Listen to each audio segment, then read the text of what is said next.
God's grace hasn't been for nothing. 1 Corinthians 15:10. What a wonderfully liberating phrase, I am what I am by God's grace.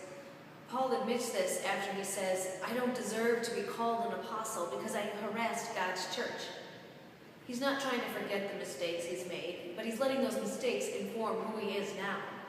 He's not using his mistakes to make himself look better by saying, look at these terrible things I've done, but look how much I've changed.